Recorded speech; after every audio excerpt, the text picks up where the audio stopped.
is a news show. Sup, Nation! Hope you're having an awesome Thursday. My name is Philip DeFranco, and this is where I talk about newsy tap stuff and things that matter to me today. And a quickie update before we jump into everything. If you want to grab one of the classy as frack dino t-shirts for the next 24 hours or until they sell out, I'll put a link in the description down below for you. So there's that, but let's jump into the first story of the day. And the first thing I want to talk about is two bits of Obama news. The first was that obviously you might have heard that ricin-laced letters were sent to the president. They were stopped, but now the guy that was arrested for it, and it's kind of just fantastic, is Paul Kevin Curtis of Mississippi, who is also an Elvis impersonator from time to time. A part of being a fan from the king, he also believes that the government is the Illuminati and they will sell your organs on the black market. When you jump on his Facebook page to try and find out like what kind of guy tries to, poison the president, you notice two things. One, under religious views, he writes, "I pray daily, treat others how I wish to be treated, lead by example, and willing to learn and better myself daily." And he made a reaction post to the Boston bombing saying, "Heartbreaking. I have an 8-year-old son with the smile of an angel. The world is not what it used to be and hopes of all are not what they used to be. We have let God down. We removed prayer from school in 62. We have staged wars simply for profits in oil and drugs. We have lied our way from the Capitol to the pulpit. We the people should be ashamed. I weep for the future of our children. God bless." So there was that, and then Obama was on TV today, and he was pissed. Like, as pissed as a president can be without just, flipping everybody the bird. The Senate didn't pass the extended gun sale background checks today, so Obama was like, this is the first thing. We're not even taking away guns. We're just saying, if you go to a gun show or you buy guns online, you need a background check. We understand a lot of Americans have guns to protect themselves, but we do want to keep them out of the hands of people that get them illegally, and those who have a history of mental illness. That was their argument. And here's what Obama had to say about gun lobbyists and the people that voted along those lines. The gun lobby and its allies willfully lied about the bill. They claimed that it would create some sort of big brother gun registry, even though the bill did the opposite. This legislation, in fact, outlawed any registry. Plain and simple, right there in the text.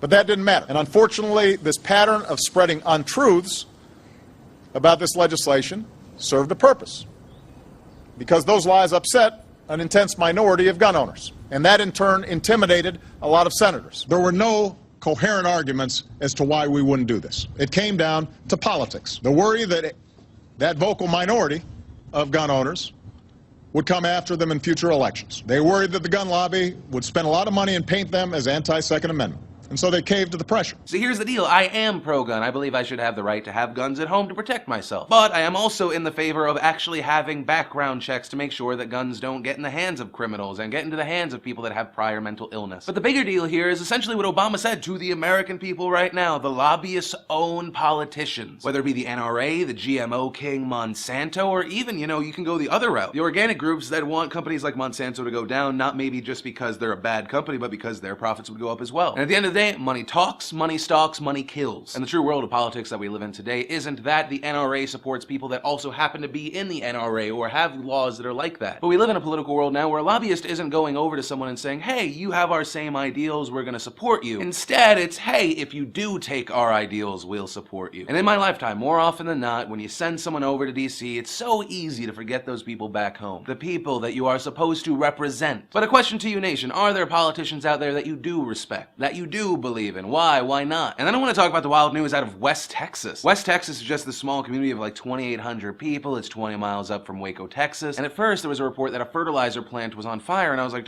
can't you make bombs with fertilizer? And at 8 p.m. there was an explosion at the fertilizer plant that looked like this. Are you serious? Yeah. Oh, you okay? Dad? You okay? Dad, I can't hear. Come here. I can't hear. That's terrifying. You saw that wave come at them, and you hear the sheer terror in that poor little boy's voice. And almost instantly, there were other videos like this, and there were pictures online. It should be noted that this picture is not from this incident, but is from another West Texas explosion that happened in 2008 involving an oil refinery. As of recording this video, sadly, police say 5 to 15 people have been killed and nearly 160 have been injured. Among the confirmed dead are 6 firefighters and 2 paramedics. And police are still looking for people, most notably people that were at a nursing home and a city official. And reporters were noting that the explosion was so strong that it leveled a complete 4-block area, destroying or severely damaging up to 75 houses, an apartment complex with 50 units, a middle school, and a nursing home. As of right now, the cause of the fire is not known, but the U.S. Chemical Safety Board has sent a team to investigate. It's been a weird random week in America, but my main point is my thoughts go out to all those that were affected, this poor small town. The main thing, as people are updated on the death tolls, the number injured, I'll link down below to an updated story since I just make these videos one time a day. And truly, my thoughts go out to this town and everyone that was affected by this. And then let's talk about updates to the Boston Marathon bombing. After yesterday's CNN shit show and a bunch of newspapers and just everyone just saying things that were not true or verified, as we said, the FBI released a statement that could be paraphrased: please shut the hell up. Verify your sources. Just because someone says something does not make it true. After that, you thought, oh, well, maybe it's probably over, but then the New York Post was like, sorry, fellas.